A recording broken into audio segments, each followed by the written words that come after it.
भगवान ने यही सिखाया कि अगर इस पूरे ब्रह्मांड में सबसे ऊपर कुछ है तो वो है प्रेम। अच्छा, प्रेम भी कौन सा? निस्वार्थ, जिसमें कोई स्वार्थ नहीं है। और ये कोई भी रिश्ते का प्रेम हो सकता है। हमें प्रेम का मतलब हमेशा यही लगता है लड़का लड़की के बीच का प्रेम, नहीं, हर रिश्ते का प्रेम। तो चाहे वो लड़के लड़के के बीच का प्रेम है, पति पत्नी के बीच का प्रेम है, माँ बाप संतान के बीच का प्रेम है, भाई भाई के बीच का प्रेम है, भाई बहन के बीच का प्रेम है, मित्रों के बीच का प्रेम है, गुरु शिष्य के बीच का प्रेम है। पर अगर रिश्ते में प्रेम है तो वो निस्वार्थ हो, तो ये रिश्ता जीवन भर चलता है। वरना फिर जब तक स्वार्थ चलेगा रिश्ता चलेगा। जिस दिन स्वार्थ खत्म हो गया रिश्ता भी खत्म हो गया। मैं जानती हूँ सांसारिक रिश्ते स्वार्थ पे ही चलते हैं, पर अगर आपको अपने रिश्ते को बेहतर बनाना है तो स्वार्थ जितना कम हो उतना अच्छा। जब भी आप किसी भी रिश्ते में जाए तो पहले एक लिस्ट तैयार करें कि सबसे महत्वपूर्ण चीज़ें क्या है, जो चाहिए ही चाहिए।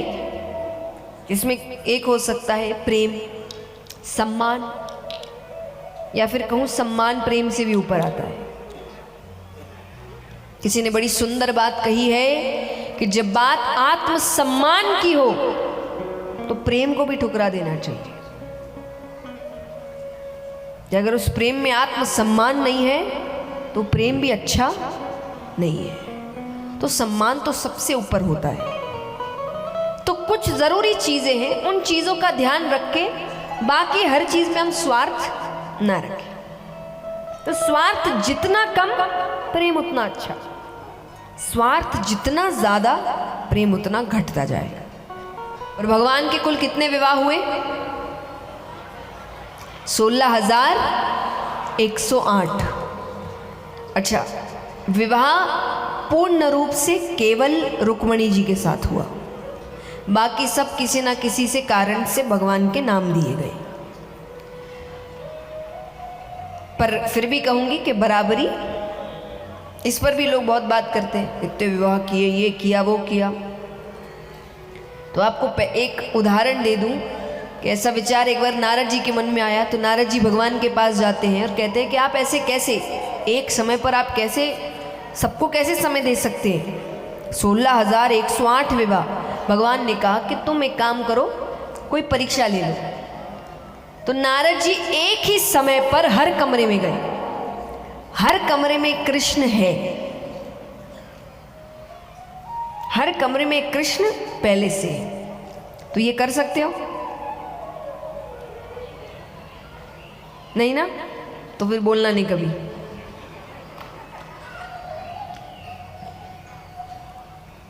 तो वो भगवान है और उनके 16,108 क्या, पूरी दुनिया ही सबके पति है, वो परम पति है। पुरुष स्त्री के हिसाब से नहीं है, वो पुरुषों के भी पति है। देखा जाए तो माना जाता है कि रास में इसीलिए कहा जाता है कि केवल कृष्ण पुरुष के रूप में आ सकते, क्योंकि पुरुष सिर्फ कृष्ण ही है और कोई नहीं है, बाकी सब गोपियां हैं। और गोपी मतलब ये नहीं कि महिला या पुरुष, गोपी माने हम सब। इसलिए तो भोले बाबा भी गए। अगर सिर्फ स्त्री होता तो भोले बाबा दर्शन कैसे कर पाते? कर ही नहीं पाते ना। अगर सिर्फ स्त्रियों को दर्शन होता कि पुरुष में केवल कृष्ण रहेंगे, बाकी स्त्री होनी चाहिए, भोले बाबा कैसे दर्शन करते? उन्होंने किया। गोपी माने भक्त। तो असली पुरुष केवल वो है जो सबके पति हैं, बाकी सब गोपियां हैं। तो हम सब उनकी गोपियां हैं। सत्रदिक नामक राजा हुए, उन्होंने सूर्यनारायण भगवान की पूजा करी, उन्हें प्रसन्न किया। प्रसन्न होते हैं उन्होंने कहा कि क्या चाहिए वरदान में? राजा ने कहा वरदान तो कुछ नहीं चाहिए, मैंने तो बस दर्शन के लिए किया। अब ऐसे भक्त कम मिलते हैं। तो वो बड़े प्रसन्न हुए तो वो गले में एक मणि पहनते थे, जिस मणि का नाम था समयंतक मणि। कौन सी मणि? समयंतक मणि। तो राजा को वो मणि पहनाते हैं। चले गए। अब राजा हर जगह वो मणि पहनकर जा रहे हैं। मनुष्य का स्वभाव है कि उसके पास कोई कीमती वस्तु हो, वो उसका दिखावा बहुत करता है। सब करते हैं, कोई ऐसा नहीं है जो नहीं करता। कोई बहुत करता है, कोई थोड़ा करता है, करते सब हैं। मान लीजिए महिलाएं हैं, इन्होंने कोई नई चूड़ी पहनी है, नई अंगूठी पहनी है, उस दिन सारी बातें हाथों से होगी।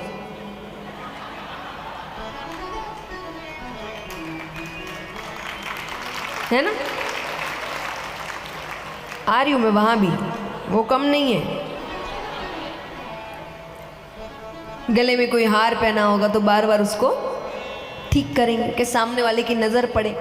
ये महंगे महंगे फोन खरीदते हैं, ना इनको कोई कॉल आया होता है, ना इनको कोई मैसेज आया होता है, लेकिन जैसे ही आसपास है जबरदस्ती फोन निकालेंगे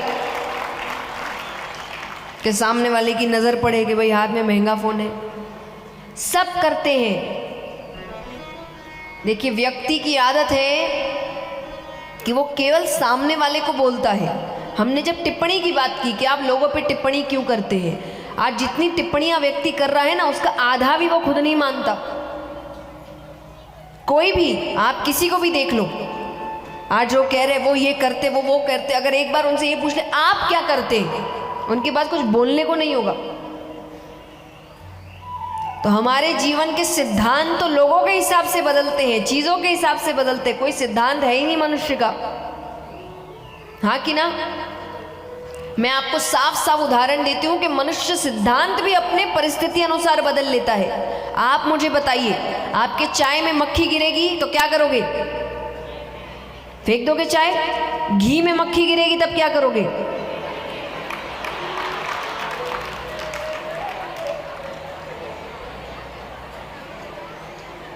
बदल गए सिद्धांत।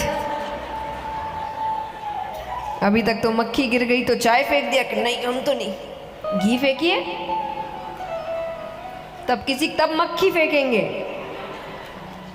तो हमारे सिद्धांत हमारी परिस्थिति अनुसार बदलते हैं। तो हमको तो कोई अर्थ ही नहीं बनता हमारा किसी और को बताना कि उसको अपने जीवन में क्या करना चाहिए। पहले खुद तो अपने जीवन में ठीक से काम कर ले।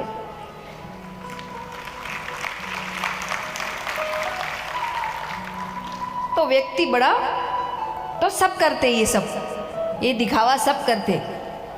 तो यहाँ पर राजा भी, लेकिन बस अंतर क्या है, यहाँ राजा गलत कैसे हो गए जब वो उस मणि का दिखावा कर रहे हैं कि सांसारिक दिखावे चलते हैं। करिए, भरपूर करिए, अरे आपकी खुशी है। आपको अगर कोई चीज़ खुशी दे रही है और उसमें अगर किसी और को तकलीफ नहीं पहुंच रही, सीधे सीधे एक तकलीफ तो जलन भी हो सकती है, उसमें हम क्या करें? अब आपको खुश देखकर किसी को अच्छा नहीं लग रहा तो इसमें मेरी क्या गलती है ना? वो वाली तकलीफ नहीं, जहां आपने किसी को तकलीफ पहुंचाई हो, उस तकलीफ की बात हो रही है। लेकिन अगर ऐसा नहीं है और आपको कोई कार्य करने में खुशी मिल रही है, तो वो किसी और के लिए मतलब रखे ना रखे मायने नहीं रखता, आपके लिए मतलब रखना चाहिए। कोई आपको कहे अरे ये क्या हरकत है, ये क्या बचपने वाली हरकत है, हमको अच्छा लगता, हमको खुशी मिल रही है। अरे ऐसा ना हो इतना सबके बारे में सोचते सोचते ऊपर भगवान पूछेंगे क्या किया, तो हम कहेंगे अरे नहीं कुछ करने को मिला ही नहीं, भगवान के मैंने तो दिए थे इतने साल जीने को, तुम नहीं जिए, तुम्हारी गलती। भगवान ने जीने भेजा है। जीवन को देखिए, अपने अनुभवों को अनुभव करिए, ये वापस मौका नहीं मिलेगा। इतनी मुश्किल से मनुष्य जन्म मिलता है, आपको मिला है, खूब जियो, खुश रहो। क्या करना है सबका? ये तो अच्छा करो तो भी बोलेंगे, बुरा करो तो भी बोलेंगे, तो काम करो ना।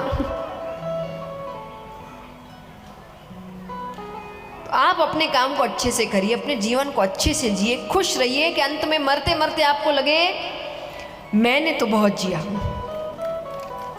किसी को अच्छा लगा ना, मेरा जीवन तो बड़ा अच्छा था। यहाँ कितने हैं जो अभी ये बात बोल सकते? कम हाथ उठ रहे हैं, मतलब बाकी अभी भी नहीं जी रहे। उसमें से आधे से आधे को देख के मुझे समझ में आ रहा है आधी जिंदगी तो गई आपकी। क्या कर रहे हो आप? क्यों रुके हो? क्यों जीवन नहीं जी रहे? और छोटी छोटी खुशियों में जीवन ढूंढिए।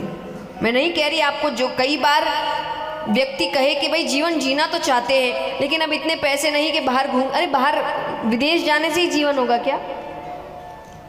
छोटी छोटी खुशियां भी होती है। जो आप कर सकते हो करो। सबसे कहूंगी जो माता पिता है, अब आप कहेंगे बच्चों से फुर्सत नहीं मिलती, निकालो। ये बच्चे कौन सा आपके लिए रुक रहे हैं? रुक रहे हैं क्या? इनको लग रहा है कि हम इतना घूमने आ रहे, मम्मी पापा तो नहीं घूम रहे, आप इतना क्यों सोच रहे? आप भी आनंद लीजिए। ये जीवन वापस नहीं मिलेगा।